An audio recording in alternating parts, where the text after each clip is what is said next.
এটা কি কখনো ভেবে দেখেছেন যে আপনাকে আপনার আশপাশের মানুষজন সবাই কি মনে নিয়েছে না মেনে নিয়েছে? তা আপনারা এই জিনিসটা যদি বের করতে পারেন, আপনারা নিজেই বুঝতে পারবেন যে হচ্ছে যে আপনাকে তারা মনে নিয়েছে না মেনে নিয়েছে। আপনার আচার আচরণ, আপনার সাথে চলার ধরন, আপনার উঠা বসা, আপনার চালচলন, আপনার কথাবার্তা, আপনার মানুষের জন্য কাজ করা, মানুষের প্রতি হয়তোবা আক্রোশ, হয়তোবা ভালো লাগা, ভালোবাসা, মানুষের উপকার করা, এই ধরনের বিভিন্ন ধরনের আপনার যে ব্যক্তিত্ব, আপনার পোশাক আশাক, আপনার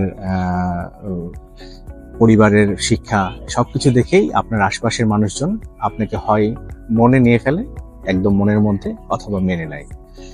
অফিসে, আদালতে বা বিভিন্ন জায়গায় আমরা কর্মসংস্থানে যখন কাজ করতে থাকি, তখন কিন্তু যদি আপনি বস হয়ে থাকেন, আপনি যদি স্যার হয়ে থাকেন, আপনি যদি সিনিয়র হয়ে থাকেন, তাহলে আপনাকে কিন্তু সবাই একটা সম্মান দেখায় চলছে, আপনাকে একটা কার্টিসি মেনটেন করে চলছে এবং আপনার সাথে কিন্তু সেই কাজগুলো করছে।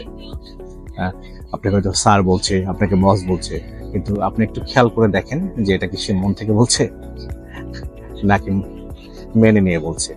যদি মন থেকে বলে থাকে তাহলে এটার যে পরিতৃপ্তি, এটার যে ভালো লাগা, আপনার সামনেও তারা আপনার প্রশংসা না করলেও আপনার পিছনে ওরা সবসময় আপনার প্রশংসা করবে। আপনার ভালো লাগা, আপনার অন্যদের সাথে শেয়ার করবে যে উনি এত ভালো যে আমরা তার সাথে কথা বলতেই ভালো লাগে, তার সাথে সময় কাটাতে ভালো লাগে, তার উপদেশগুলো ভালো লাগে, তার সাথে কাজ করতে ভালো লাগে, তার জন্য কাজ করছি এটা চিন্তা করলেই ভালো লাগে। তাহলে কিন্তু তারা আপনাকে মনে নিয়ে ফেলেছে। মনে নিয়ে ফেলার যে বিশালতা, সেটা আপনি অন্য কিছু দিয়ে কিনতে পারবেন না। এটা হচ্ছে আপনার ভালোবাসা, আপনার কাজ, আপনার আচার আচরণ, আপনার মানুষের সাথে মেশা, মানুষের জন্য করা, আপনার ধর্মীয় অনুভূতি, পারিবারিক অনুভূতি, সবকিছু মিলেই কিন্তু একজন মানুষ হচ্ছে আপনার ফ্যান হয়ে যায়, অথবা আপনাকে পছন্দ করে, আপনাকে মন নিয়ে ফেলে।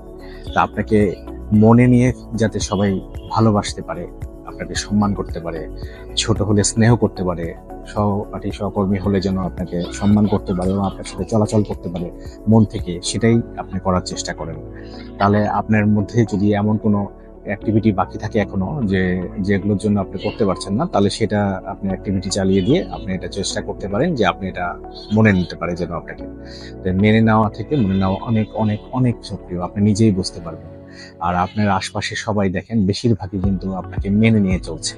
মেনে নিয়ে চললে আপনার আসলে একদিন দুই দিন পরেই কিন্তু আমাদের ওপারে যেতে হবে। এইটা দিয়ে আসলে বেশি দিন আপনার ভালো লাগাও টিকে থাকবে না। আপনার আসলে এটাতে কোনো এন্ড বেনিফিট নাই।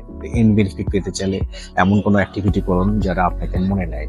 অন্ততপক্ষে এখন যদি মনে করেন আপনার এখানে আপনার আশপাশের মানুষজন আছে 100 জন, তার মধ্যে আপনাকে হয়তোবা মেনে নিয়ে চলে হচ্ছে 10 জন না 90 জন, আর আপনাকে মনে নিয়ে চলে 10 জন।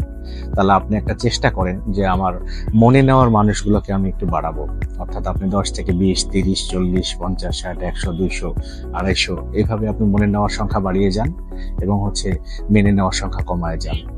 তাহলেই দেখবেন যে হচ্ছে আপনি নিজেও কিন্তু আপনার নিজের ভুলগুলো শুধরে নিতে পেরেছেন, আপনি অন্যের জন্য কাজ করতে পারছেন, আপনার ভালো লাগা এবং চারিপার্শ্বিকতা এবং প্রতিবেশীদের এবং ফ্যামিলি মেম্বারদের, আত্মীয় স্বজনদের এবং কলিগসদের, বন্ধু বান্ধবদের সাথে আপনি কিন্তু দেখবেন যে আপনাকে সবাই মনে নিয়েছে, মন থেকে আপনার জন্য হাসি উপহার দিচ্ছে, আপনার জন্য মন থেকে দোয়া উপহার দিচ্ছে।